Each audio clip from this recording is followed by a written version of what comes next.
Good evening and welcome to the Channel studios here in London with your international news around the world in 5. Australians are mourning what's being described as a national tragedy after 5 children were killed in a bouncy castle accident. Tributes and flowers have been piling up at the Tasmanian school where the incident happened. The children fell from about 32 feet after wind blew the castle into the air. Prime Minister Scott Morrison described it as heartbreaking. Again, I just want to extend, on behalf of the government and Jenny and I, our deepest sympathies to all the families and all the community in Devonport for this horrific tragedy that has occurred with the loss of 5 young, precious lives. A fire which is feared to have killed at least 27 people in a building in downtown Osaka in Japan is feared to be arson. Police are investigating whether the blaze was started deliberately. Footage shows blackened windows after dozens of firefighters extinguished the blaze on the 4th floor. Video has been released showing the damage caused by Typhoon Rai in parts of central and southern Philippines. At least 12 people have died and hundreds of thousands have been displaced. People have been clearing up and trying to rebuild their homes after Rai struck, which saw winds of 195 kilometers per hour. European Union leaders have warned Russia that action against Ukraine will result in massive consequences and a severe cost, amid worries over the build-up of Russian forces on the Ukrainian border. We maintain our call on Russia to de-escalate tensions and refrain from any further aggression. The message, which came after the last European Council summit of the year in Brussels, also mentioned possible restrictive measures against Russia. It's after several weeks of Russian troops moving to the Ukraine border. The Kremlin denies it plans to attack.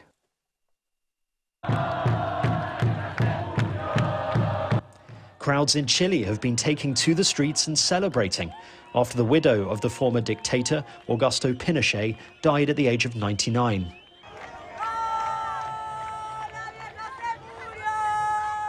Many people in the country see the moment as the end of a dynasty.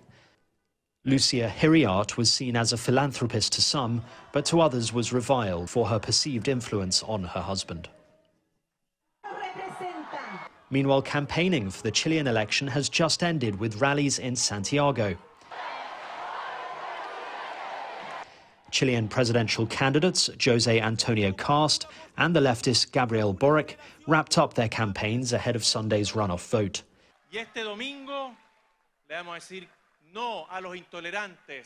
The candidates appear to be tied among likely voters, according to the latest polls. The United Nations says all sides in the conflict in the northern Ethiopia region are committing severe human rights violations. The body is calling for all sides to pull back from the year-long war. An estimated 5,000 to 7,000 people have been detained, including 9 UN staff. The latest arrests include 83 people this week. A further 1,500 people of Tigray and Gumu's ethnicity were reportedly detained last week in Asosa. 2 women have accused the Sex and the City actor Chris North of sexually assaulting them in 2004 and 2015. The women gave detailed accounts of the alleged assaults to The Hollywood Reporter, published using the pseudonyms Zoe and Lily. In a statement, Mr. North said the encounters were consensual and the accusations of assault are categorically false. And finally, Diego Maradona's fans will have a chance to snap up memorabilia, including his old football boots, in an auction on Sunday. Just over a year after his death, the sale will also include his iconic cigars, a pair of BMW cars, and a luxury villa he bought his parents. The auction is to raise funds for his family while legal questions over the player's assets are resolved. The Argentine star was widely regarded as one of the greatest soccer players of all time. And that's your international news around the world in 5. Now back to the Channel studios in Lagos.